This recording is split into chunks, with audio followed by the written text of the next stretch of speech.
आज कुदनपुरा के स्थानीय विद्यालय में वार्षिक उत्सव कक्षा 12वीं के आशीर्वाद समारोह और गांव के भामाशाहों के मान सम्मान समारोह में मंचासीन सभी व्यक्ति ग्राम से पधारे हुए ग्रामीण, सामने बैठे हुए प्यारे छात्र छात्राएं और आसपास के पीओ क्षेत्र से पधारे हुए शिक्षक साथी, आज इस आशीर्वाद समारोह पर खासकर कक्षा 12वीं के छात्रों को विभिन्न प्रकार के व्यक्तियों द्वारा कुछ शिखावन या भलावन या सीख दी जा रही है, ताकि वे जहां भी पढ़ने के लिए जाएं पथ भ्रष्ट न हो, अपना मार्ग न छोड़े, माँ बाप की इज्जत को बचाए रखें, संस्कारित बने हुए रहें। इसके लिए ये बार बार विभिन्न व्यक्तियों द्वारा कक्षा 12 के छात्रों को उद्बोधन दिया जा रहा है, समझाया जा रहा है कि आप इस विद्यालय को छोड़कर आगे विभिन्न कॉलेजों में जाओगे, वहां आपको विभिन्न प्रकार के नए मित्र बनाने पड़ेंगे।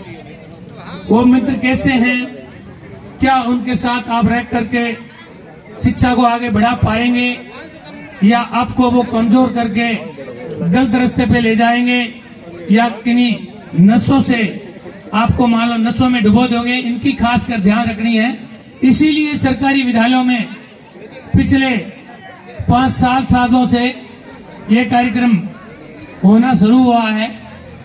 प्राइवेट स्कूलों में तो ये चकाचौंध कई सालों से चलती आ रही थी, क्योंकि उनका तो मुख्य कारण ये है कि चकाचौंध के मार्फत से बच्चों को और अभिभावकों को विद्यालय से जोड़ना होता था।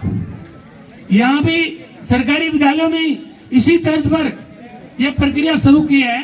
फिर भी हमें देखने में आ रहा है कि जितने अभिभावक यहाँ आने चाहिए थे उतनी मात्राओं में नहीं आ पा रहे हैं, क्योंकि जो जितने ज्यादा आएंगे बच्चों का हौसला उतना ही अफजाई होगा और वो खुश होंगे कि भाई हमारे कार्यक्रम को देखने के लिए या हमें आशीर्वाद देने के लिए हमारे गांव के बहुत से व्यक्ति आज हमें यहाँ से विदा करने के लिए आए हैं।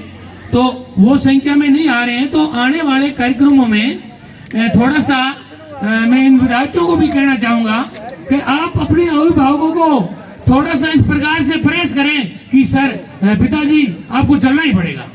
तो प्राइवेट स्कूलों में क्या होता है, यही तो बात होती है। वो जब तक अभिभावक उनके साथ में नहीं चलते हैं तब तक वो घर छोड़ते ही नहीं है।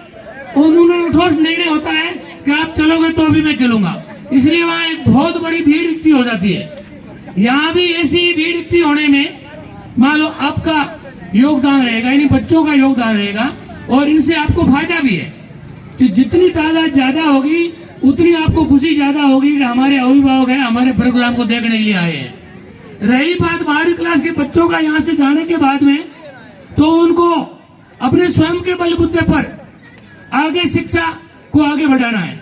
यहाँ जो हम आपको बार बार यानी जो आपके विद्यालय के शिक्षक जो बार बार बलाउन देते आ रहे हैं या आपका मार्गदर्शन करते आ रहे हैं, वो मार्गदर्शन करने वाला वो आपका कोई नहीं होगा तो सिर्फ आपका अच्छा मित्र है तो वो हो सकता है, पर मित्र में भी कभी कभी ऐसी कमियां आ जाती हैं जो आपको गलत रास्ते पर ले जाता है। आप आगे मित्र बनाओ तो इस पुस्तक को मित्र बनाओ, यानी किताब को मित्र बनाओ। ये आपको भटकने नहीं देगी, ये किताब आपको अच्छी अच्छी जानकारी देगी और एक अच्छे मार्ग पर चलने के लिए आपको बाध्य करेगी। इन किताबों के माध्यम से ही आप आगे बढ़ सकते हैं, दोस्त के माध्यम से नहीं। हाँ ठीक है, कभी कभार दोस्त मिल जाए अच्छा तो आपका सहयोग कर सकता है, परंतु ये किताबें हैं वो आपकी सच्ची दोस्त है। या मैं इन बालिकाओं को कहना चाहूंगा, आप अगर सहेली बनाना भी चाहे तो पुस्तक को सहेली बनाओ। इसमें कोई दोस्त नहीं है, इसमें अच्छी ज्ञान की बातें भरी हुई है। और विद्यार्थी जो मान लो छात्र वर्ग है वो भी पुस्तक को अपना मित्र बनाए, इसमें भी ज्ञान की बातें हैं। ये आपको रोटी देने की सीख आपको देगी। रोटी बनी बनाई तो नहीं दे सकती, परंतु इसके मार्ग पे आप चलोगे तो आपको रोटी तक ये पहुंचा सकती है। ये पुस्तकें ही है जो आपको आप भविष्य में आपको मान लो किस प्रकार का जीवन मान लो अर्जित करना है या कैसा जीवन बनाना है, उसके लिए पुस्तक है आपके सहयोग करेगी और इसके ऊपर ही आप चलना। मैं एक छोटी सी कहानी आपके संस्कार के ऊपर बताना चाहूंगा। यानी जो संस्कारित बच्चे हैं वो क्या करते हैं और जो संस्कार जिनके पास नहीं है वो क्या करते हैं। एक समय की बात है, एक सेठ था जो अपने जीवन के अंतिम पड़ाव में मृत्यु को प्राप्त हो गया और उसके 3 बेटे थे। उनको कोई ऐसी बात का पता नहीं था कि हमारे पिताजी क्या कर रहे हैं, क्या नहीं कर रहे हैं, हमें अंतिम समय में क्या दे के जाएंगे, उस बात की उनको जानकारी नहीं थी। पिताजी के तीसरे दिन यानी तीये की बैठक में एक वकील साहब आ खटकते हैं। आते ही उन्होंने प्रश्न किया कि सेठ के वारिस कौन है। तो उसके 3 पुत्र थे, तीनों ने हाथ खड़े किए। तो वो वकील साहब उसके पुराने भागीदार थे, वकील भी थे और उस सेठ के पीछे कोई व्यवसाय में भागीदार थे। उस व्यवसाय का उन बच्चों को इतना पता नहीं था। तो वकील साहब से पूछा गया,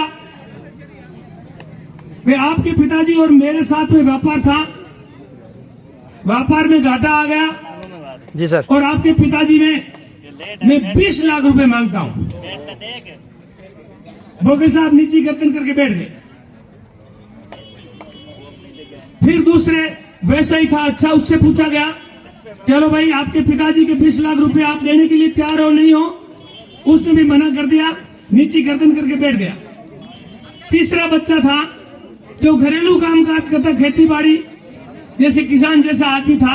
उन्होंने कहा मैं ये पैसे भरूंगा,